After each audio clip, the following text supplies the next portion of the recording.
Hey, everybody. Welcome to Bridging the Seen and Unseen. My name is Shane McLain. I am your host. I am glad to be here, but man, oh man, what a week. How about you, Gwen?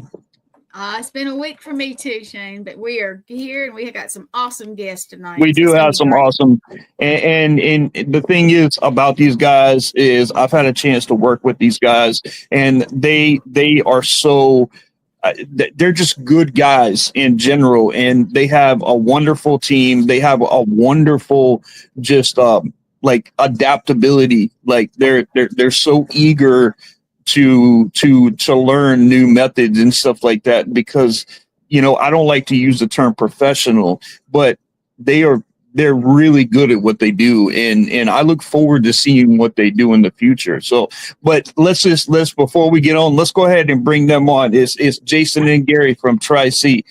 Jason and Hey, Gary. what's up, buddy? Hey Shane, good to be Hey here. guys, how Hey, are guys. you? Great. How are you? Good. Glad to have you guys here, and thank you for coming on.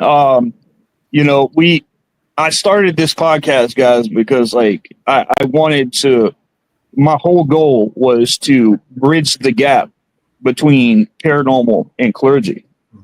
I've had great success with this. I've had some really good people on, like you guys. But before we get into all that, why don't you tell everybody a little bit about who you are? Gary, you want to go ahead and tell them about Tri-Seed, and then I'll get into the dirt team. So we are team members on Tri-C Ghost Hunters. We are the largest paranormal team in the state of Ohio. We do residential investigations. Just an amazing team, amazing opportunity to be on that group. Yeah, we have three teams that make up the entire Tri-C Ghost Hunters, and they're kind of based out of Cleveland, Columbus, and Cincinnati. We split the state up into three jurisdictions, as I'd call it. And whenever we get a client that needs help, they will contact us through our website, and those cases will be distributed to the closest team. And then they'll have a lead investigator who reaches out to that client, and then we just start the process from there. There is a fourth team. We call it the Demonic Investigation Research Team. Absolutely. The acronym for that is DIRT. So the way that got started, we're still kind of in our infancy here. The Paranormal Clergy Institute had reached out to us because they needed a team in Ohio to kind of work for them and investigate for them when they have any demonic claims inside the state of Ohio. So what we did was we put together a team that would cover the entire state of Ohio within Tri-C Ghost Hunters. And members from all three teams, from Columbus, Cleveland, and Cincinnati, are all members on this team. And what we do is when the PCI says, hey, we need you to check this out, we start the investigation and we kind of report back to the PCI. So we are not demonologists, just to be clear. We're not exorcists or anything like that. We are paranormal investigators. Yeah. So what we do is we'll go and we'll investigate the claims. We turn all of our evidence over to the PCI, and they're the ones who will determine if it's demonic or not. And then they handle all the aftercare after that. Yeah. See, and I think that's amazing that you guys do. And you guys have several different divisions. You even have a division in Florida, don't you? We do. That's fairly new as well. We just started a chapter out in Florida. Yes. That's good. Now, are all these divisions that you have are going to have a dirt division, or is it just you guys? As of right now, it's just in Ohio. Like so, the Florida team, they're fairly new. I think they only have 2 people right now, so they're accepting members. But yeah, as of right now, it's just in Ohio. Okay. Yeah, and I want you guys to know too. Please feel free to share each one of those, even all your divisions that you have on the 5 different areas. Put them on our page, Outer Realms. Put them on All Access. We want to help. We want to help. Promote you guys and get you guys out there too, because I really like you guys. I think you guys have a huge heart for this. How did you guys get into the paranormal? And I ask this because there's some people that have been, like me, for instance. I'm 47 years old. I had my first paranormal experience when I was 10 years old. So yes, I am clergy. and everything. But I've always known in the paranormal since I was 10 years old. So that was 37 years ago. When did you guys know that you were getting into the paranormal, and what got you into the paranormal? Go ahead, Gary. I think Gary's frozen. So I'll go ahead and go first. Well, I've actually been, interested in the paranormal, since I was really young, since I was, it started maybe junior high school era. And the show Ghost Hunters with, Jason Hawes and Taps and all that came out. And I was a big fan of the show. And I thought it was really cool when they would capture an EVP and things like that. So I started getting interested in it back then. It wasn't until probably 2017, 2018, somewhere in there. I lived in this old farmhouse that was built, maybe in the 1880s, I think it was. And there was things going on in that house I can't explain. It started out, there would be doors that would open and close on their own, but it's an old house. It's drafty. I kind of chalked it up to that. But one thing that I could not explain was I was standing in the kitchen and I watched my kitchen faucet turn on by itself. Like the water turned on, and I watched it happen. And there was nothing that could have caused that to happen. So I started looking into, all the equipment that they use and kind of researching what they use and what it does. And then I started buying it. And just being kind of a novice amateur rookie investigator that I thought I was, I would go to cemeteries and I would try to make contact. Didn't really have a lot of luck with that. But I kept studying and learning about the paranormal and learning about the equipment, how it works. And eventually I applied for Tri-C Ghost Hunters and got on the team. That's awesome. That's awesome. So, so ever since you got into the paranormal, you've been with Tri-C? Yeah, that's the only team I've ever been with. Yep. Okay. That's awesome. When I got in, like I said, I've been in the paranormal, my wife and I, since we were young. We both had experiences when we were 10 years old. But we didn't think about a team or anything like that. But when we got in, we couldn't decide whether we wanted to join a team. And I knew, and I still do, I know a lot of people. So what I did is I went and people were reaching out to me and they were like, well, why don't you start your own? Mm-hmm. And so I was thinking, I'm like, well, I'm in dialysis and, and I don't want it to, consume so much time. Well, immediately I had people wanting to come on board. Yes. So, and then not only that, but I even had a UK division when I first started. Okay. So when I started Outer Realms a year and a half ago, matter of fact, it'll be a year and a half. The 9th of this month will be a year and 6 months that we started Outer Realms. And when I started, I had regular Outer Realms, and then I had a UK division too with a UK director also. As of right now, I don't have one. We took the UK division because there's just a lot of problems over there, but I do have a main page. So that was a year and a half ago though. And we're growing just like you guys. Yeah. But I've always been into it and I've always been intrigued by it. And, like I said, I want to bridge the gap between paranormal and clergy. And what I mean by that is I was a full-time pastor. People would come into the church. They would have real issues, real problems. And all I would hear was, well, we'll put you and your family on the prayer list, and then they're like, thank you, but is there any way you can help us? And then if somebody were to have an issue with a haunting, the first thing the church wants to do is tell you that it's demonic. And not all hauntings are demonic. And to get people that are on the church side to understand that is a lot more tricky than to get people from the paranormal side to believe in the theological cleansings and clearings that I do. It's easier for them to understand that, but it's not it's not that easy trying to convince people that are dedicated churchgoers, to believe that not all hauntings are demonic. Now, when you guys do cases, how many times have you guys gone into a residential case and the client has said something about demonic to you? It's happened quite a few times. Historically, Tri-C Ghost Hunters wouldn't touch demonic investigation. Whenever there was a demonic claim, if people were claiming that, and it wasn't really just because they didn't want to or because they were scared of it. It was more because the chances of running into an actual legitimate demonic case are so small. So small. It's more likely there's a lot of like mental health issues. Yeah. And some of these clients can be dangerous. And it's because of that we would just refer them to their local clergy. But now we're getting to the point where we have backing on the theological side, because even if we did have a demonic case, we can't do anything with it. Oh, you got me working. You got me working with you. I'm right there with you, man.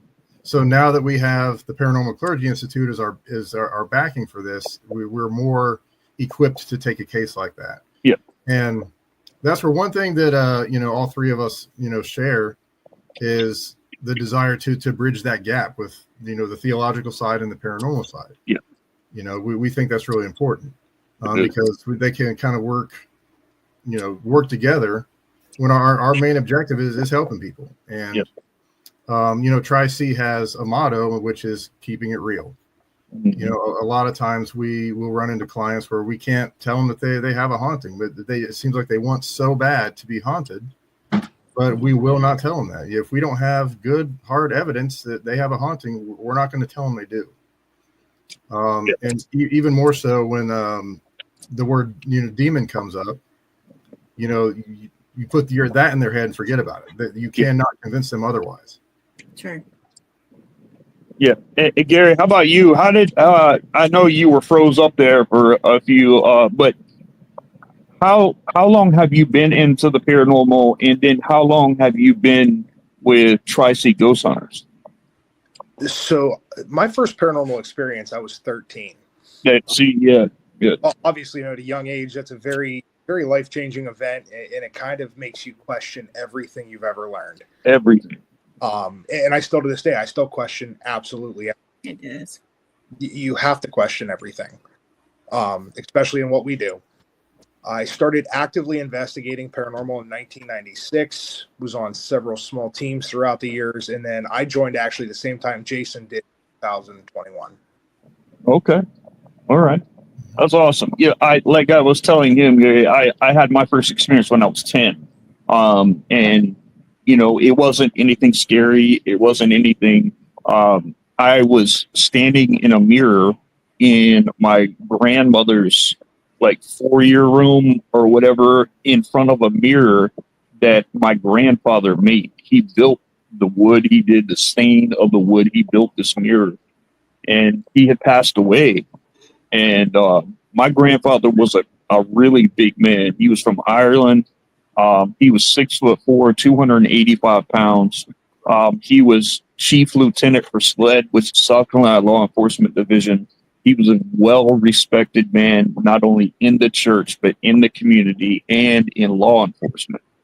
So with that being said, I was standing in the mirror and I was adjusting my tie, and I looked up, and my grandfather was right behind me with his hand on my shoulder. Ironically, I saw my grandfather. That was my first experience at 13. With your grandfather? Just a month prior. Yeah, see, that's what I mean. And I had a couple experiences with him, and I turned around to look to see if my grandfather was there, and he wasn't there, and I turned back and he was gone. But I knew if I said something to my grandmother would be like, stop it, because she was a diehard. Every time the church doors opened, she was in there. Mm-hmm. She's probably the most dedicated churchgoer I've ever seen in my whole life. My grandmother is the reason why I actually got into ministry, was because of how I saw how she was and the servant attitude that she had when she was. But before she passed away, I know she had an experience too. It's amazing. My grandfather, did your grandparents sleep in different rooms? They did. That so did mine. So did mine. I don't know what it was back then, but I think after 50 they started sleeping in different rooms. Yes. Like, my grandfather had his room and he passed away, and my grandmother kept it tidy as anything. But my grandfather had this meticulous way that he would do things in the morning. 6 o'clock in the morning, I get up to go use the bathroom, and I see steam coming out of my grandfather's bathroom. I'm like, man, it's 6 o'clock in the morning. Who in the world could be in that? My grandmother had her own bathroom. And I was like, so I went to open the door and the whole place was filled with just steam. So the hot water was blasting on. And I went and I cut it off or whatever and let some of the steam come out. And I walked out of the bathroom and I looked at the bed. And my grandfather, when he would get up, he would take and fold the cover back, and it'd be in a little triangle like this on the cover. He would get up, he would go right ahead of him, open the closet, pick a suit out, put the suit on the bed, and put the shoes right there at the bottom of it and go jump in the shower. I looked at his bed, and now, granted, he had passed away. Granted, and when I came out the bathroom, I looked, the bed was turned back, a suit was on the bed, the shoes were out, and even the foot indentions where somebody was underneath the covers was on his bed. And my grandmother got up and she came in the room and she looked at me like, why'd you do that? And I'm like, I didn't do that. Yeah. You know, and then she started noticing like every single thing that was there. And I couldn't have memorized everything that he did, but it was everything he did every single day. And another crazy thing is that the suit that was on the bed was his favorite suit that my grandmother bought him and he wore for their 50th wedding anniversary. Wow. Wow.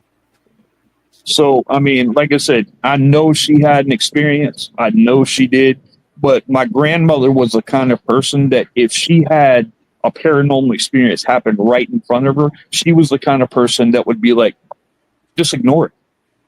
Yeah. Yeah. Were your grandparents like that too? Yeah. My grandmother, no. My grandmother was very much believed. And actually, when I told her about seeing my grandfather, she was very supportive of it. She actually had at the same relatively the same time, and that was kind of the reason it steered me towards starting to question things and look into things and trying to figure it out. But as far as the rest of my family goes, it's taboo. Yep. Yeah. And you said you've been in since what, 96 or so? Yeah, like I said, I had mine at 10, and you know, as a teenager we tried to find ways to, you know, we didn't have all the like equipment that we have nowadays back then. Yeah. But yep. I do have old school methods of investigating. Like I would use the red Solo cups. Yeah. And I would turn them upside down and I would grab ping pong balls and I'd take the ping pong and rub them against my head like this and cause static electricity. And you take the ping pong and put them on top of the Solo cups. And if an entity got close to it, the ball would shoot across. Yeah. You know, so that was just one little simple way. But, you know, the flashlight thing's been around forever. What's your guys' favorite equipment? What do you use as favorite equipment when you're on the paranormal? Go ahead, Gary. I mean, personally, for me, it's my digital recorder. The amount of EVPs we've captured over the years and just having conversations like we're having now, not paying attention to anything. Yeah. You use that recorder constantly and go back and bam, there's something there. Do you keep it constantly going, or do you have sessions that you do? I do both. I run one constant and I run one that is burst session. That's smart. That's smart because then you can go back and you can see like questionable answers if something responds to you by questioning. And then if you hear something abstract coming through, you know, you can add those to the EVP. That's smart to do that. That's good. How about you, Jason? I'd have to say the same, the digital recorder. I like the Spirit Box, even though I'm still a little skeptical of that. because it is scanning radio, you know, you mean anything that, I mean, The theory is it's going so fast, you shouldn't be able to hear a DJ or a commercial or a song. Right. But if you introduce that possibility that it could have been that, you kind of have to throw that evidence out. Now, if you get a really definitive, intelligent response, those are more likely to be believable. But when it comes to the EVPs, just by digital recorder that you've captured, those I put a little more stock in. But you've also got to think about, the environmental conditions you were in. You got to think back when you heard that noise, what else could it have been? We just had a pre-investigation yesterday, and we ran a couple burst EVP sessions. Didn't last more than 2-3 minutes, maybe asked 5-6 questions. And there was one spot in an EVP, or not an EVP, but a recording I was listening to on my audio software. And there was a spot where I had asked a question, and it sounds like there's a voice right there, right? Maybe a couple seconds after I asked it. But it was also in between two dog barks that came from outside. And it's very possible it could have been a floor creak. I mean, this house we were in was built in 1900, has creaky floors. One of us could have shifted our weight and made that sound. Using my video or my audio software, I could not get it to clean up enough to where I could get a definitive conclusion that was an EVP. So they are fun to play with the editing software. I do like doing that. But a lot of times they're not clear enough to say, yeah, that's an EVP. Now we do have some that are very clear. Absolutely. And those are the ones those are really exciting to capture. Now, do you guys like you run like with us or whatever? I like running EVP sessions first. I like running them first, and I like taking the responses, or if I get a response, from it to see if we get the same kind of responses. That's what I'm looking for out of the spirit box session. Yeah. I have a lot of equipment from John Huntington. You guys know who he is? I haven't heard of him, no. I have not. John Huntington John Huntington is probably one of the best guys that I know, but he builds equipment, and he's been all over YouTube. His good friend is Exploring with Josh on YouTube, but he has been on so many paranormal shows, but he builds a lot of my equipment. And so we have a spirit box called the Huntington, and it's a radio, just a handheld radio or whatever. It's got a light bar on it. So, if something comes through, the light bar goes, but it's got a good sweep rate. And we use that. And what I look for is I look for similarities. If something comes through the EVP, that if around the same thing is coming through the spirit box. Now, do you guys do that too? Yeah, we do like to use, not just with audio, but with anything. We like to use multiple pieces of equipment at the same time. And when we get things that react together, that's more likely that was a paranormal capture than not. Yeah. Unless it could be something like, how a lot of people like the REM pod. Yeah. The REM pod it can be a useful tool, but it's really not the most reliable piece of equipment. It can be debunked. You can take your two-way radio and click the button, it'll set it off. Right, exactly. That's what I was about to say. I was about to say you got to be really careful, and also the vibration when you put your phone on vibrate. When you go to change the volume back up, sometimes that'll set off the REM pod. Yeah, Hey, you got to be Shane, aware. Chris has just commented. Can you read this, Jason, Gary? Yeah. Are you guys familiar with this piece or the software? Isotope? No, I don't think I've used that before. Yeah. Read that out loud. I use WavePad. Yeah, it's Isotope is an audio software that can scan. That can help clear up EVP Class B and C. BST compatible with most audio software applications. Chris is also part of our network too. He's also, and he I mean, he deals a lot with software and stuff like that. So if you guys ever, need something or something, please feel free to reach out to Chris O'Toole. I mean, Oh yeah. it's really good to have somebody like that. Thank- Now, have you guys seen orbs? All the time. Oh, Go ahead, Gary. You take this one. well, sorry guys. So spirit orbs. The amount of photos people send me that have dusts and bugs and drop moisture floating through them, and they're like, "Oh my god, it's a spirit orb." No, I'm sorry, it's not. It's dust or bugs or moisture. If you're going to see a spirit orb, you're going to see it with your naked eye. You're not necessarily catch it on camera because of the way IR records. Right. But yes, right. have I visibly seen a spirit orb? Absolutely, I have. Yep. The reason why I asked that is I have 2 pictures that we took on orbs, and I've got 2 of them that were snap pictures, and they I mean, you can see energy. You can, I mean, it wasn't a light bar, or it wasn't dust or anything like that. And I really wanted to see if I could do something, and I had somebody enhance the pictures of the orbs that were in back of this picture 10,000 times. 10,000 times.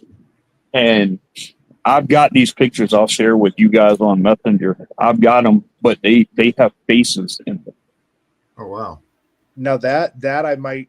Yeah, I think I've seen But those. you have to consider that could be pareidolia, though. But they have faces in them. I mean, no, I mean, this is not, I mean, everything else around is black, and you got to remember we have them enhanced 10,000 times. So, I mean, with a enhancement, that face should not be able to fit perfectly inside that orb. But you can see in both pictures, there's one orb that is actually in motion that's coming down, and another one where it was a snap picture. And I mean, one of them is blue, and one of them is like a light. I don't know, but they both have faces in them. I'll send those pictures to you so you guys can see it. Take a look at that, yeah. What's the scariest experience you guys have had as investigators? That's a tough one, Shane, because I don't really get scared of this stuff. That's how I am too. That's how I am. But I know there's got to be something. Like, I've got one in mind right now. It's something that I'll never forget. And a lot of people have not seen what I'll tell you, but I want to hear what you guys say first. Let's just hear, just give me an example. Okay. Well, I had an experience, and this was on a client case. This was back a couple of years ago before the Dirt Team existed. We had a client that we were working with. We actually already did the investigation. I was with our psychic medium doing the cleansing, and I was just there for documentation purposes. The psychic medium, she was going around, she was doing the prayers and calling on the archangels and all that. I was just following her around with a video camera. That's all I was there for.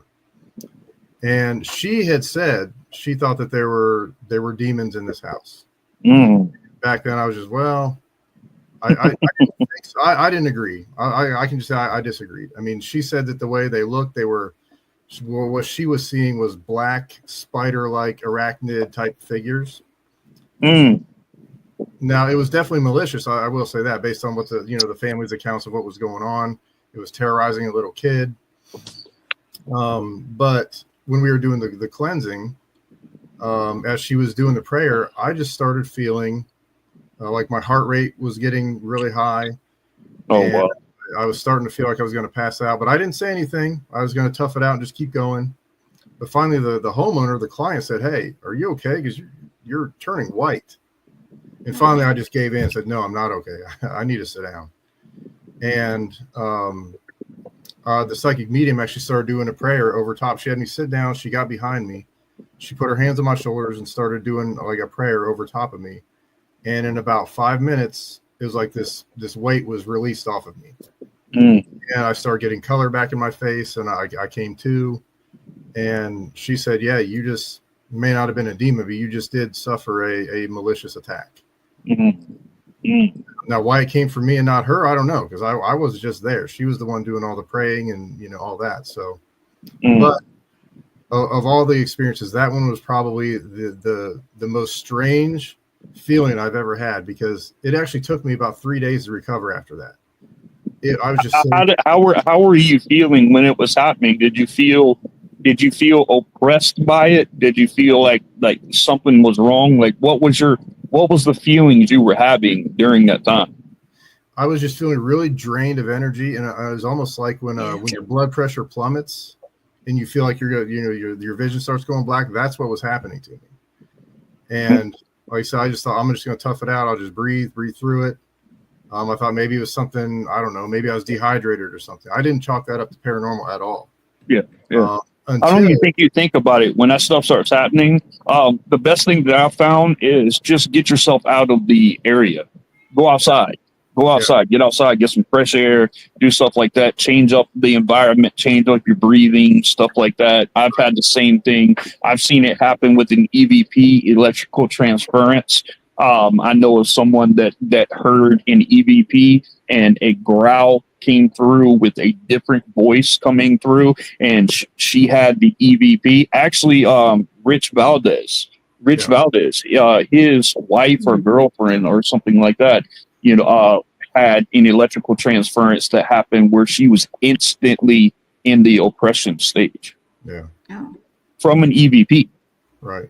Wow. And That's bad. I know, because you can tell the difference when somebody has that oppressive feeling. So that's what they had to do. They had to get her out of the situation, and they got her out of the house or whatever. And it took her a while to come back and stuff like that. But it's very, very possible that you can have things to affect you there. And that's why I'm so big into trying to teach and implement teams on proper grounding, proper clearing, and proper cleansings when you go to and from an area.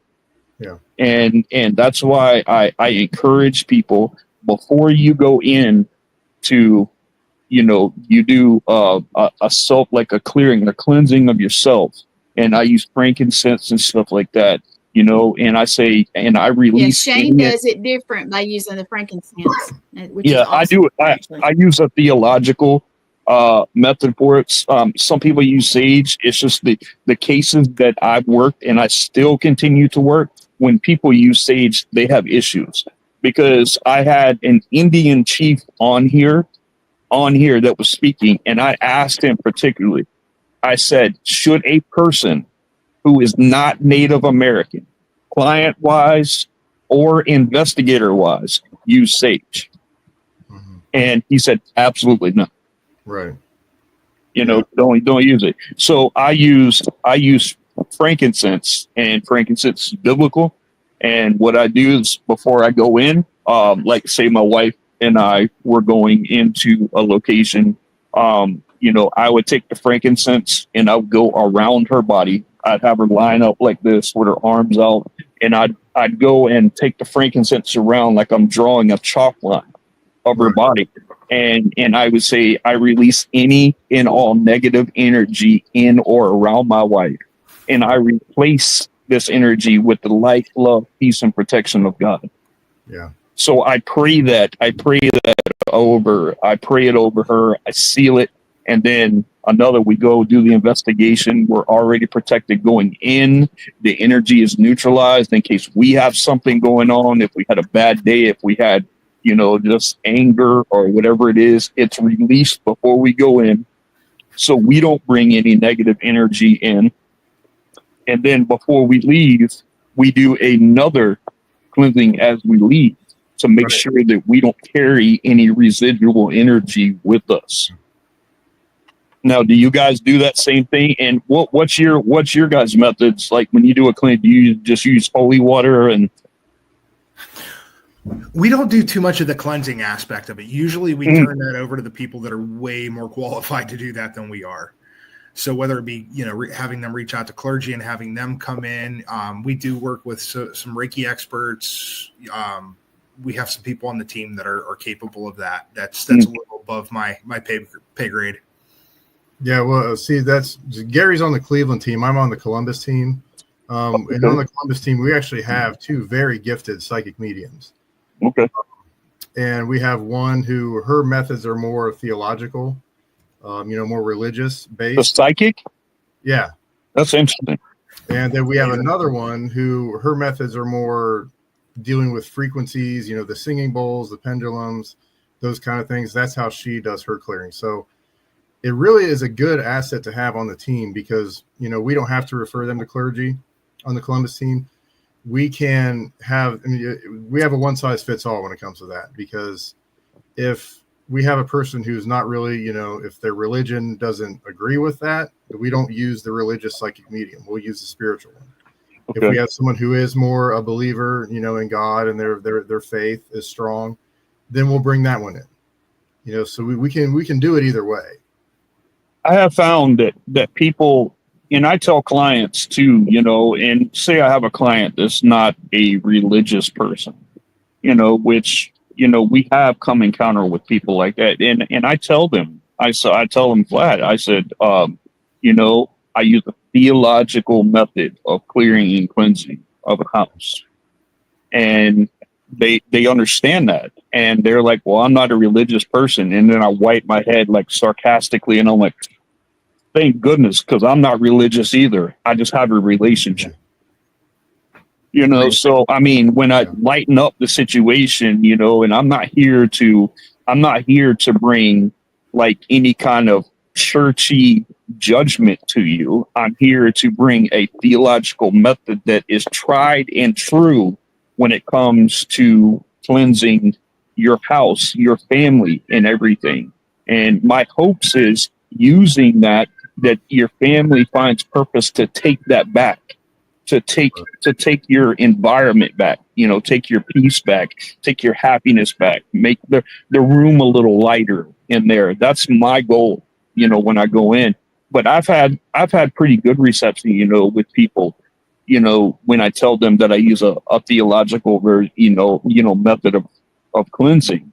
I use a very biblical, but I am apt to working with people, and I'm interested in talking with other people how they do their cleansings, because if it works for you, that's all that matters, especially when you're dealing with a client.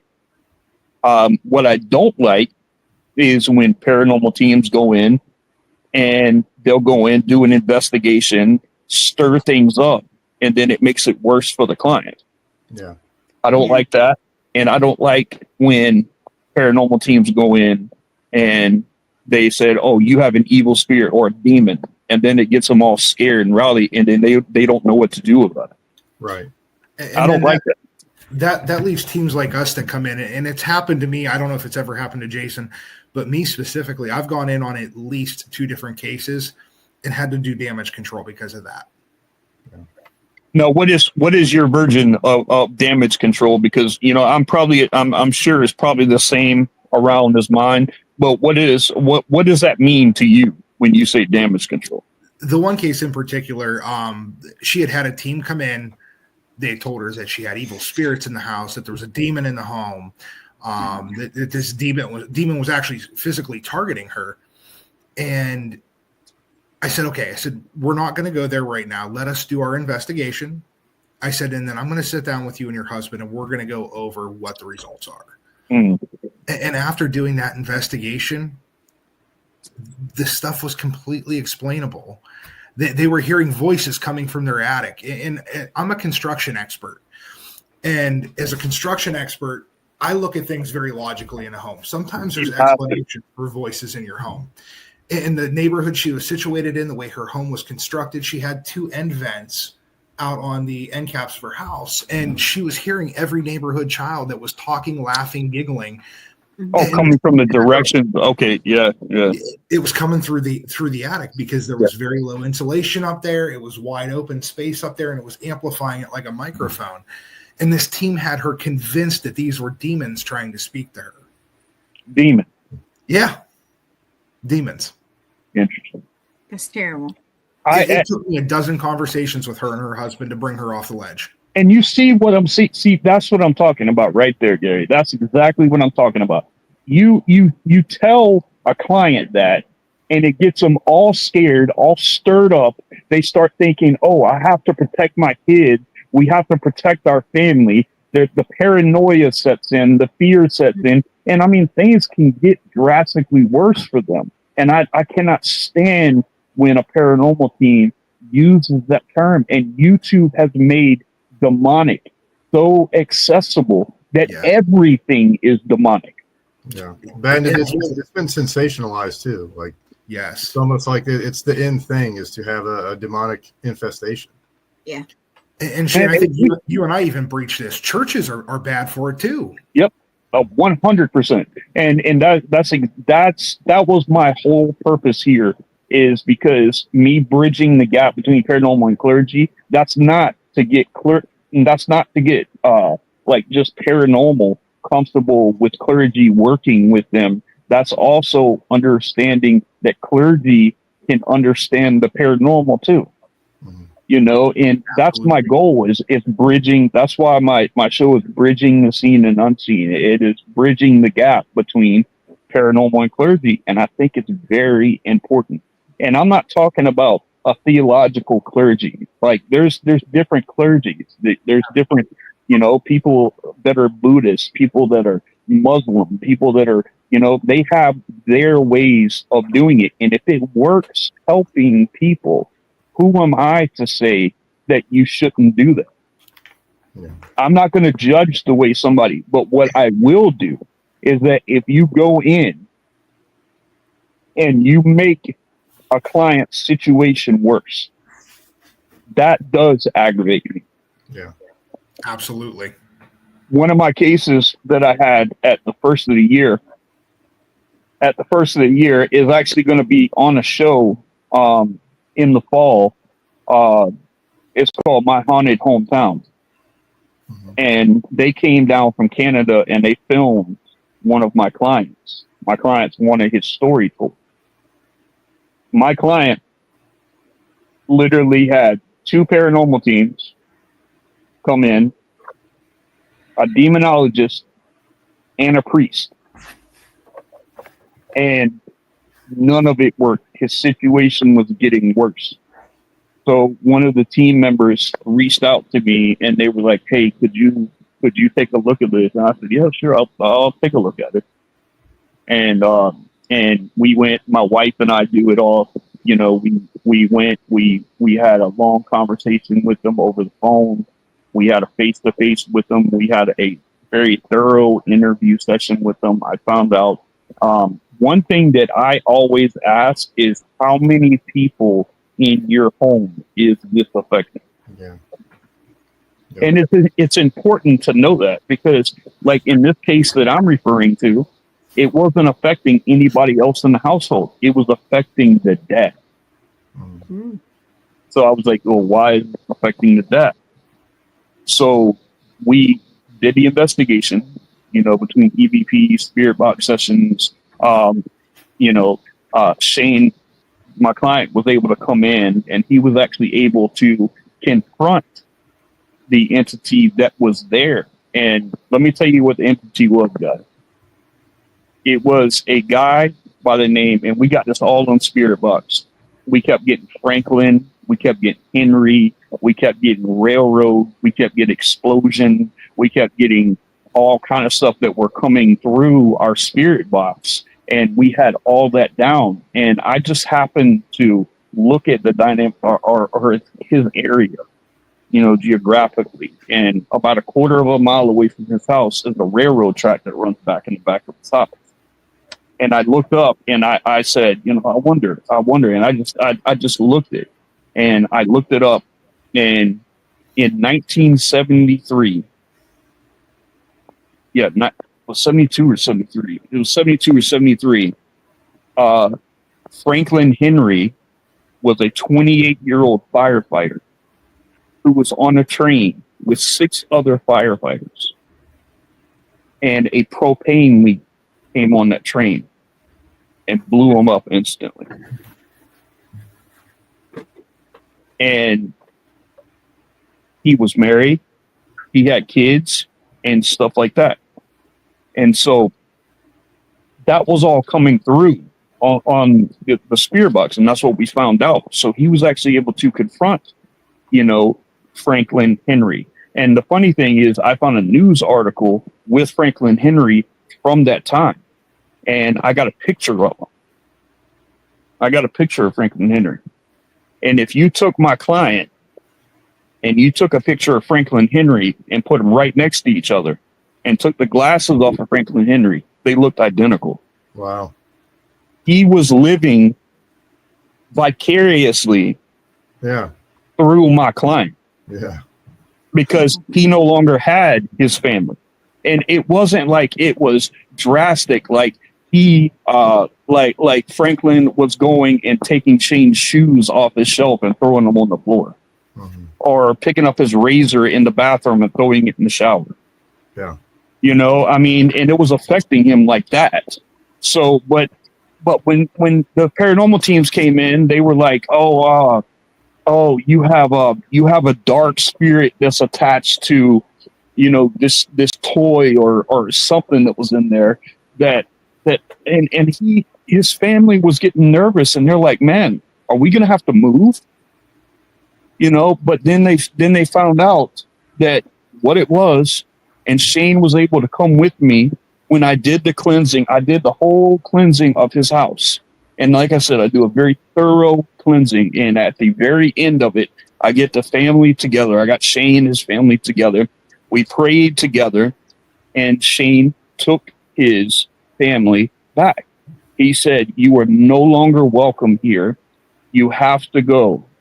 And before we sealed the door, I like to take a REM pod and put it in the open door. And when we told Franklin Henry, I said, you have to go. We're not here to judge you. We are not here to judge you. That is not our job. But you have to go from here. You cannot affect him anymore. This is not your family. This is his family. You have to go. And so there is a light back here that you go through. You go, and brother, let me tell you something. I'm standing at the door, and I felt the coldest draft go right past me. Yeah. Right past me. Made the hair stand up, goes right past, REM pod goes off, everything. Then we sealed the door, sealed the front and back of the door. And one thing, I sealed the outside, and I take a Benedict medallion, and I put holy water on it. And I dig down about 3 foot in their yard. I dig down in their yard a little bit, and I bury it in their yard and pour holy water across the top of it. And I seal their yard from anything being able to come back in or anything. Do you know that to this day, I still talk to him, and he has not had one single issue. Yeah. Interesting. One single issue from it. And that's because I took my time. I listened to him. I listened to what the spirit box was telling me. I believe my intuition that this wasn't an evil person. This was someone who had a tragic death that was living vicariously through Shane because he lost his family. Can you imagine? Right. Franklin Henry's wife and children are probably still living. Yeah. And I mean, that's going to be on that My Haunted Hometown. That was my case that I worked. They came and filmed. They did a 2-day filming with him, and then Angie and I came in and did the filming on the investigation, the clearing and cleansing of their home, and that will be on My Haunted Hometown in the fall. So it sounds like you essentially got him to cross over. Now Yes. That's a question I get a lot from clients is, I explain to them the process. We do the intake interview, the pre-investigation, the investigation, if needed, the cleansing and the clearing. And one question I often get is, well, can you cross them over? Can you get rid of them? And I always tell them I can't give you a good answer for that because free will exists in the afterlife. Yeah, they have to, but they have to understand. One thing they have to understand is that you're not there to judge them. You're not there to hold or harbor any kind of ill emotions, and the client shouldn't either. And they should promote them moving on. They Right. should promote them because your energy can create a light for them that they can go through. Another thing that can create a light is a white candle. Yeah. You put a white candle there, it puts a light out, for them to be able to create, and that's all energy right there. But go Right. ahead. I'm sorry for You know, interrupting. I always tell them, I can't tell you that we can encourage them. We can let them know it's safe and they're okay to do it, but free will is free will. If they don't want to leave, they're not going to leave. That's exactly it. And there's no psychic medium in the world that can force a spirit to cross over. Yep. They're just Yep. not. And us either, with doing it even on our side, not the psychic side, but that's there's no guarantee there either. But what I do is I do aftercare too. Right.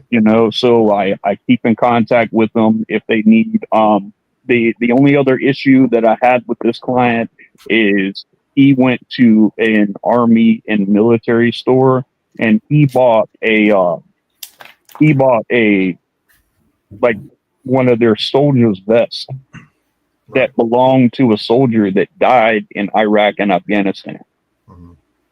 And there was a lot of energy off that. It seemed when he didn't have it out of the attic or whatever, he tried to put the thing in his room to set it up. And the same kind of energy was happening. Like shoes were coming off, just the bed would shake a little bit, and we narrowed it that was coming in. And he called me back and he said, "Do you think you could do a cleansing, on this vest?" And I came through and I called the name. It's still on it. I called the name. I cleared it. I sealed it with holy water. I sealed it with holy oil. I did everything that I could. And when I got done, he said the energy when he went to grab it was totally different. And he was able to take it from in the attic and actually put it in his room because there's nothing attached to it anymore. Yeah. So Shane, we have like 3 minutes. 3 minutes. God, Mhm. I just want to tell you, I thank you both for coming on here. It's been a pleasure talking with you guys. And I really look forward to working with you guys. Thank you for giving me the opportunity to be able to work with you on, how I do, the clearing, cleanse, and demonic activity. I just want you guys to be as successful as you can. And I want you to know that I'll always be here to help you guys whenever you need. Yep. Thank you so much, Shane. We really appreciate you. Absolutely. And I thank you guys for coming on. The show's been amazing. I think it's just good having people like you on. Why don't you tell people on here how they can find you online? If you go to tcghohio.com is our website. So if anyone needs help, if you're experiencing paranormal activity, we do have a button you can push to submit a claim. And once you do that, you'll hear from a lead investigator within, I'd say, probably 24 to 48 hours. I think that's the amount of time it takes for me to respond. Usually it's the same day. But what happens is those claims will go to the founder up in Cleveland. He'll distribute them out. So it might take 1 to 2 days to get a response back, but we will respond. So we also have links on there for the PCI page. Yes. And we are also on Facebook as well. Right. Yeah. And guys, please, everybody that's watching, please go join their pages because these are great guys there. You talk about leaders that are in the paranormal. You're looking at 2 of them right here. These are awesome guys. And I mean, it's an awesome team. The way that they've developed that, the way everything is just phenomenal. I really enjoy speaking and working with these guys. So please go join their pages because it's well worth it. Thank you guys for coming on. Thank you guys for just being amazing guests. And I look forward to working with you really soon. But I really appreciate you coming on tonight. Yep. Thanks, Shane. Thank you so much for having us, guys. Oh, you're welcome. I'm going to pull you down. You can talk in the back for just a second if you give us just a minute, okay? You got it. All right, guys. All right. All right. That's amazing. Good show, Shane. Good show. See, I know, and I mean, conversations like that should be organic, and it was like that when I was working with them too. They are just phenomenal people, and I mean, they're so in tune with who they are and what they're doing, and their wanting and willingness to help people is so commendable, and I love that about them. So please go on and join Tri-C Ghost Hunters page. You will not be disappointed. They are there to help you. They are there for you. But guys, I'm gonna try to find another awesome guest next week. But you guys stay safe, be blessed always, and stay spooky, people. Peace.